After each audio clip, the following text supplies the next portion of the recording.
This is my review of 8½, directed by Fellini. I have to confess that I've been very neglectful of the work of Fellini. As a youth and later into my 20s and middle age, I saw him as an eccentric director who created movies that were extremely difficult to follow, with an array of characters that seemed to have been born into a circus environment. And that comedy put me off a little, and it represented society's misfits. And I really failed to appreciate that Fellini was committed to telling stories in his movies through the use of images rather than ideas. His earlier work, though, La Strada and The Night of Cabiria, had a clear plot, and for me this enabled a full appreciation of the characters and the storyline. And I love both those movies. Of course, they were both released in the 50s. Moving into the era of filmmaking at the end of the 50s and into the 60s, critics say that it's more self-indulgent and that his work merges reality and fantasy. La Dolce Vita presented challenges for me, and now I'm going to review 8½, which many see as the pinnacle of Fellini's work. Now, I must say that I see his work as not only being a journey exploring his life through a mix of real experience plus an amalgam of memories and fantasies that he visualizes, but also an opportunity for me to open up my life stories and get a sense of time to them and recall all those characters that I have shared moments and experiences with and reawaken them in all their glory, darkness and pleasure. So 8½, is a film about the difficulty of making a new film when a successful director is struggling to create a script, writer's cramp as we call it, with meaningful characters, when he's trying to cope with life changes as he ages and he tries to reevaluate life's priorities. It also recalls memories and fantasies that he has been experiencing throughout his life. It's told as a monologue by the director, and its hero, Guido, played by Marcello Mastroianni, is clearly intended to represent Fellini himself. The plot switches constantly between the real interactions at an amphitheatre spa in Rome, where movie people have assembled, actors, actresses, agents, technical crew, friends of the famous, and people known to Guido. Some in his private life and others just professionally. And we also witness recollections of his early life as a child and how he recalls events with his parents, his mother's unhappiness with Guido's father, philandering, events at school, and of course the huge impact of the Catholic Church. Sexually awakening as a teenager, we see fantasies that are interspersed with the real life memories. The plot involves the relationships that Guido has with 3 women: his wife, his lover, and his perceived perfect woman. I'll avoid too much plot detail as this will take away your joy as a viewer, but I think it necessitates some level of sharing. It's quite easy to follow, I think, the shifts from real to imagined events. But with a subtitled film, you should focus your concentration, because Fellini's movies are full of activity, have a multitude of actors, maximise imagery, and are easy to lose the thread if your mind wanders. You will benefit, though, if you stay the course. It's a lengthy 2 hours 13 minutes, and I think you'll be frequently reminded of your own timeline as you witness Guido's. The film opens with a collage of people in their cars, and we see various interactions going on. A man appears to be conducting foreplay with a woman who's expressing her joy. And we see them all in close-ups, including a man who appears to be asphyxiating. And above this montage, we then pan to a man with a noose around his neck in the sky, and he's connected to someone holding the string, much like a kite on the ground. This, we assume, is Guido, as he's being pulled back to earth after trying to escape. The symbolism sets up the state of Guido's mind as he struggles with his public and private life in light of a new project that he's struggling to organise. An early question is posed by a female to Guido: are you cooking up a new movie about hopelessness? Next, there's an array of women of all ages, shapes and sizes, Guido's portfolio of females in his life. Now, Fellini has always been a big fan of musical scores to generate emotion and action, and here we listen to Wagner's Rivolta nel Harem, Ride of the Valkyries, Four Sisters, Remembering the Fallen Comrade. That's what I found about that particular piece. And as women assemble at this amphitheatre in Rome, where Guido has built the set for his new project, the close-ups allow you, the viewer, to consider the women. Are you attracted to them? What sort of women are there?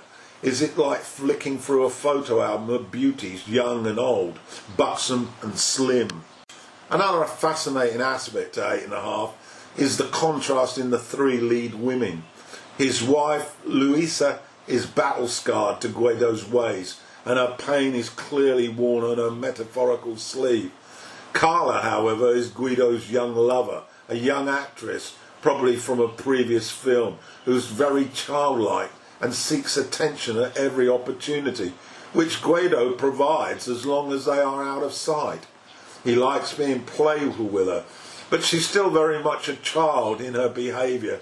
And then there's Claudia, whom Guido places on a pedestal beyond his immediate grasp, and he maintains fantasies of her being the perfect woman for him. Throughout, we also meet previous flirtations, actresses used in other films, and it's clear that Guido's suave, handsome demeanour has enabled him to attract beautiful, famous women throughout his life. There's also a dream sequence of Guido in a harem, a theme repeated in other later Fellini films, acknowledging the importance of sexual imagery. And here he glamorises older females, some appearing quite bawdy, others made up in drag, and performers who resemble those in cabaret. We are indulged by swing music with a reggae feel as well, as part of the evening entertainment at the spa. The dreams, memories of Guido's early childhood, and we hint at the loss of his father and the household being full of neighbourhood kids. And then as he moves towards early adolescence, that first feeling of sexual interest when he's dancing with a local prostitute near the riverbank. And this is clearly shown. And then what follows is the impact of the Catholic Church and the school as Guido is punished and ridiculed for his inquisitiveness. Fellini returns to his use of mentalists as part of the variety show. You may recall them in La Strada, and guests are invited to participate. And then Guido is used as the subject, which results in a very poignant statement about what he's thinking about. There's also a few brief nods to Chaplin and the silent era, reminding us all of the comedic aspect included in Fellini's work. Some thoughts about the director's style then. He has a habit of using minor characters, brief moments, to then capture more images about them. And the real emotional turmoil, that bringing them from background to foreground, which provokes constant interest without detracting from the lead, this way played by Mastroianni. Details matter to Fellini, as they do in our own timelines. Mastronomi, as a repeated lead in Fellini's films, is once again a commanding figure whose style is discreet, deft, interactive and tender at moments. He also delivers uncertainty and insecurity through being quiet and distant. It's a 5-star performance, I think. Considerable weight is made about the importance of religion and religious figures that Guido needs to maintain a good relationship with. And so the confession box is symbolically used to represent Guido's need for guidance after his waywardness with the young prostitute when he's a boy. The surroundings in the chapel typify the religious messaging regarding the purity of sexuality amid all the hypocrisy. Towards the end we meet Luisa, and soon we see the degree of pain and animosity felt by her towards Guido's infidelity. A scene in an outdoor cafe illustrates the rawness felt by Luisa as she witnesses Carla arrive, who sits alone at a table, and Guido presents as a sort of indifference as Luisa and her friend stir up the hatred and anger at what is taking place. The direction here tends to emphasise more on how Guido handles the vitriol, and he's clearly free of emotion, indifferent one would say, which reflects perhaps his tiredness of the deceit with regard to his lover. And soon after we then witness the harem sequence where we see the females who then utter their views on how they see Guido or have seen him over the years. Very much a mixed bag of good, bad and mediocre comment. Within the dream surroundings, women are sent upstairs as a form of discarding them. Their time is up with him and new faces arrive. This symbolises the lifetime, the lifeline.